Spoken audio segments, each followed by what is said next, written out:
Hello friends, glad you are here. Wanted to give an update on our Spartan Max 1 HP chiller. Whenever we were doing our own research trying to decide which route that we were going to go for a chiller, we did not see much information out there on this particular company or this particular model. So we wanted to give an update on our experience so far in the hopes that it will help those of you that are in the same place we were researching these units. Whenever we were looking at units such as this one, we did consider all options, even the DIY route, as far as separating the pump from the chiller, from the filter, and doing something like that. We ultimately did decide to go with an all-in-one unit. So again, this is the Spartan Max 1 horsepower chiller. It also has the ability to heat. So it was important for us to have a chiller that had the option to heat because it does get below freezing where we are located, and so we wanted to be able to have something that when that happens, this will automatically switch over to heat to maintain your set point. So as far as set points, we've had multiple set points so far selected in the 40s. Currently we're set at 44. We've had this unit for a few months now and it hasn't had any issues maintaining this set point. I do have our Ice Barrel 500. It's located outside, so these lines run about 30 feet through our crawl space to the Ice Barrel 500. They are 3/4 inch lines and they are insulated. And again, with all the time that we have been running this so far, this unit hasn't had any issues with the flow or the temperature that we've tried to maintain with our set point. The unit does have an app. The app is very simple. It's very intuitive as far as being able to change your set point and also to change your modes. If you want it to chill, you want it to heat, or you want to select an auto mode so that it'll just take care of itself if it needs to do one or the other. The app has sent a couple indications because our area has had some power outages. So when our home lost power, the app let me know that the unit wasn't communicating and it was down. Whenever the power kicked back on, the unit picked back up, the app communicated that as well, and it automatically started chilling back to the set point again. So that seemed to work really well.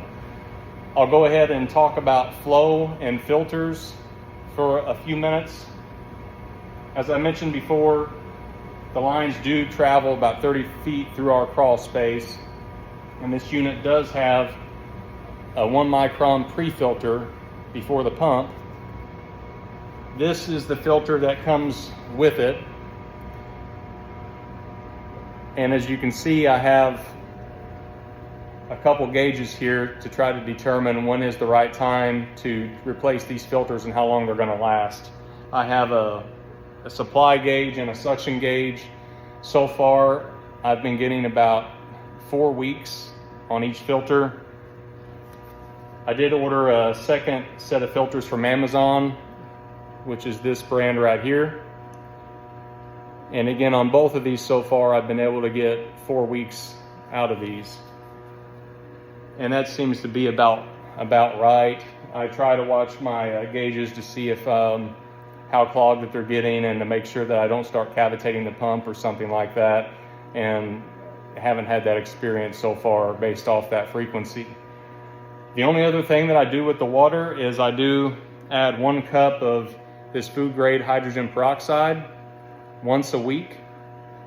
And then I add a 1/4 ounce of this stabilizer from Ice Barrel every 30 days.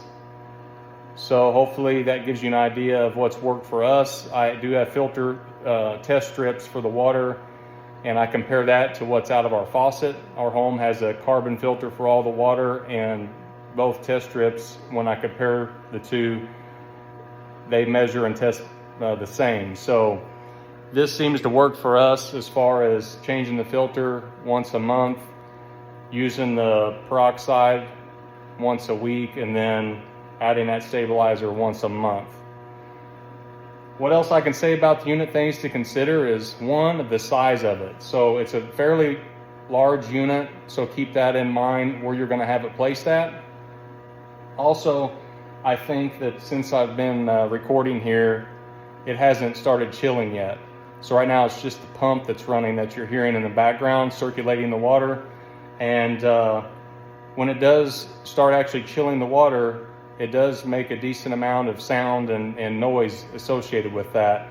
So something to keep in mind if you're going to have this in an area where maybe you're going to be hanging out with friends, or if it's a place where maybe it's going to be on your patio and you're going to be reading a book. I just would want to share that keep in mind that it's not going to be really quiet. You're going to hear this thing when it runs. I wouldn't say that it's overly loud. For me, it's what I would expect out of a unit its size and for what we're asking of it to do. So other than that, I think that's all that I'll share at this point in time. I don't really have any complaints. We haven't had any issues out of it. The things just worked, and that's the ultimate goal that we're out of. For those of us that are looking to do something like this, the ultimate goal is just to get cold. And how can you keep your water cold? And one of the options is to have a chiller. And if you're looking to take the next step, moving up from manually messing with the ice and managing that on a daily basis, then I think this is a good option as a next step to try to achieve that goal of being able to get cold. So again, I hope this was helpful.